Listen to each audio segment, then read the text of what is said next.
In today's video, I'm going to talk about some breaches, and I want you to be on alert. I'll be on alert too. I'll make a video when the class action lawsuits start to open up, or if restitution websites start to open up. I'm just going to briefly go over the breaches.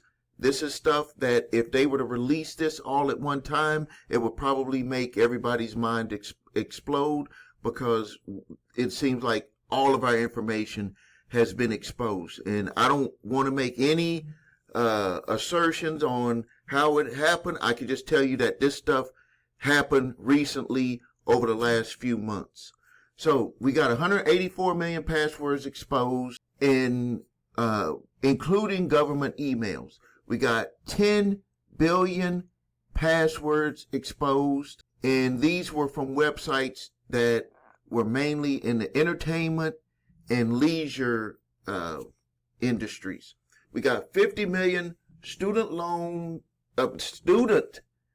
probably with student loans, 50 million students, social security numbers, medical records, and login and password information exposed. We got 3 billion records compromised from national databases. They have not released the government agencies that they were from, and also from these companies were the headline: Google, Apple, and Meta. Total accounts exposed with Google, Apple, and Meta, 184 million. We got some stuff that's going to be coming over the horizon.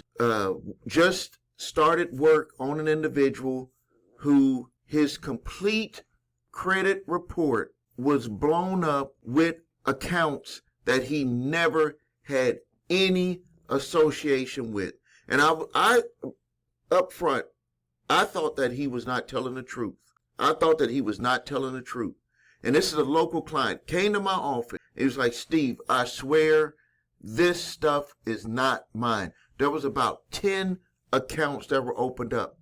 When we did the research on it and did the back tracing of where those accounts were originated from, they were put in place from people who were not even in this country. That's crazy. So that means that the information that was taken was from a breach, from individuals who are not in this country, and they were able to open up account, ruin this man's credit, and get thousands of dollars in his name in credit. So this is something that is prevalent. I've always stated you gotta, I said, you need to continue to have a credit monitoring service, because you would have been alerted when this stuff hit your credit reports.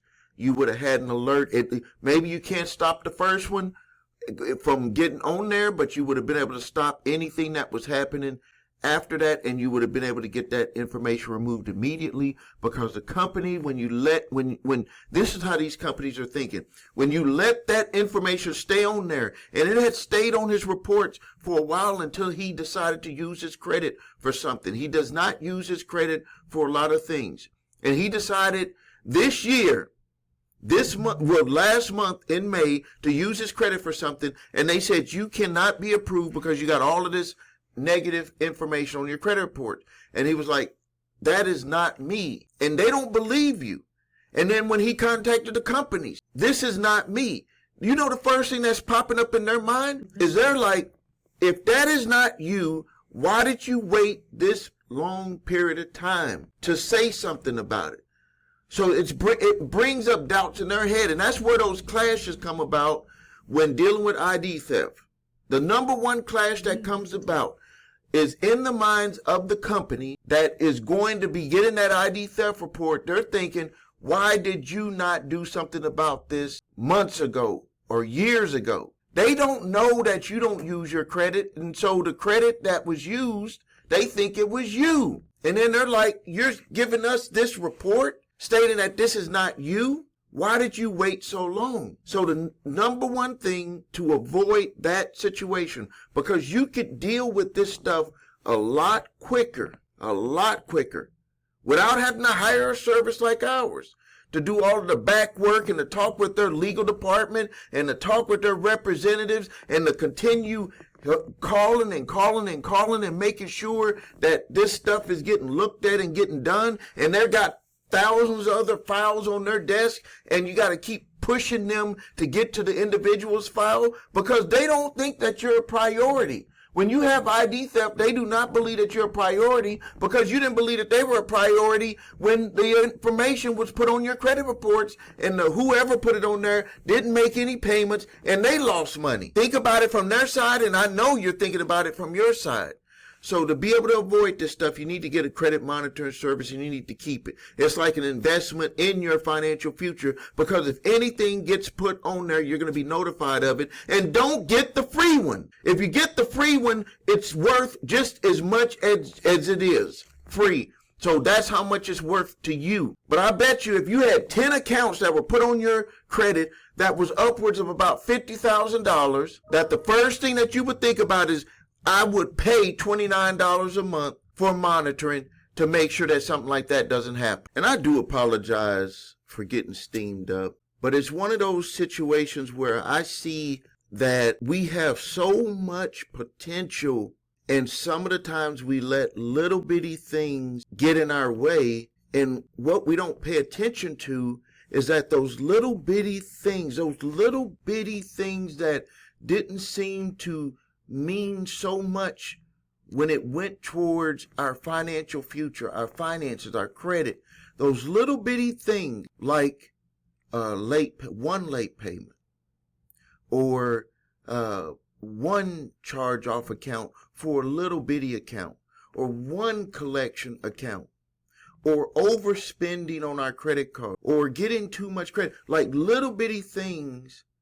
And then all of a sudden we look back and it's a lot that those little bitty mistakes that we made end up being huge mistakes. And then the day comes that we really want to get something. It could be an investment. It could be maybe the house that your dream house, investment opportunity where you're going to be in a group with people. It could be anything, whatever you dreamed about in your mind. And then that day came about, and then the thing that holds you back is your credit. You know, like if they got everybody in a room and you're in that room and it's just this opportunity, whatever the opportunity is, and nobody knows anyone, and they just say, well, let's just look at the way how each one of us handles our finances, because that's like a window into a part of our lives.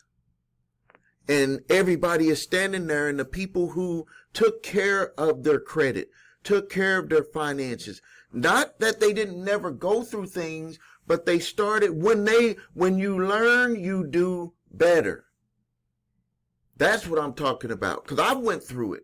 When I learned, I did better, and I stayed out of trouble after that. And so all of the people are in the room, and then there's certain people who are starting to back up. Because you know when people know that something is not going to be able that they're not going to be able to qualify for, either subconsciously they back up and try to find a way out of the situation, or they take themselves out of the situation because they don't know that they're going to be approved. It doesn't matter how you take yourself out of the situation.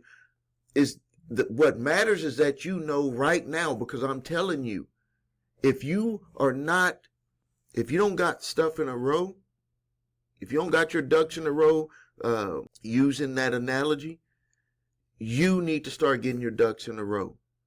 And it's going to be painful at the beginning, but if you, just like working out and exercising, if you can go through the pain now, when you get there, it's going to be easier. And people they'll look at you and they'll say, well, you make it look so easy. And they don't know that the reason why you're able to make it look so easy is because you put in the work. When you put in the work, it's hard physically, it's hard mentally, but when you get used to it, guess what? Staying on top of your finances, not spending too much, looking at your credit, and looking at alerts that come through and making sure that you're not doing things to ruin yourself financially becomes easy because you've practiced it. You got used to doing it. So if you need help with your credit, please visit us at thecreditrepairshop.com. Watch the video, what makes us different. So you can see my 8-point validation process, my two-phase settlement process. That's the way that we repair credit and help the scores increase with that credit repair process. If you cannot follow that process, don't sign up with us, because that's the way that we're going to do it. We don't want you to have to look back and stuff is going back on your credit report. And pay attention. I said 8-point validation process, two-phase settlement system. That means that at some point you may be asked to go into a settlement process so you can get your credit fully repaired from A to Z. If you need your credit reports and scores, go to the website your3scores.com. Links are below this video on the screen also. If you have debt collectors coming after you, I'm going to give you 3 options. I'm going to give you the free option. You got to do some work with this free option. Link is below here. Get the statute of limitations document, debt validation document, and the debt validation document, and the document to do the follow-up work on that debt validation. But you're going to have to put in information. If you want to have us do it, there's a link on our website. It's called an exclusive certified debt validation letter. We'll do it for you, or you can do it yourself. Go to summonsmaster.com, upload your debt collector letter. This is not for summons, it's for a letter. Upload it and you can get a debt validation letter created. All you have to do is sign it. You can't mess that up. If you're getting sued by debt collectors, go to summonsmaster.com. Either if you're getting sued by original creditor or debt collector, you make your summons into one PDF file, upload it in the Summons Master, and then you choose debt collector lawsuit or original creditor lawsuit. It will create a fully formatted response to every allegation in your summons, which is required by the court, and a defense to help you potentially win your case. And on the back end of that, you have our support that you can call if you have to go to court. And if you end up going to where you want to just settle your case, we can help you do that too. There's no one out there that can help you do that. That has all of that put together within one company. No one. And there is no other product like Summons Master that exists. You upload. This is the distinction. Listen to me clearly. You upload your document. It scans your document. It reads it on the way that they put their case together against you, and it will format it. You don't have to punch in any numbers. You don't have to punch in any letters. You don't have to do nothing. It will create it. You print it out, download it. It even saves it in there for you. If you need to come back to get it, you sign and date it. That's it. You can't mess that up. And you can see on the website, those are real testimonials of individuals who have won their cases. And the highest case that was won was $100,000, a little bit over $100,000, by using that type of response. Thank you for your time. Subscribe to the channel. Post your questions and comments. This is Stephen A. Williams, president and founder of the CreditRepairShop.com, creator of Summons Master AI.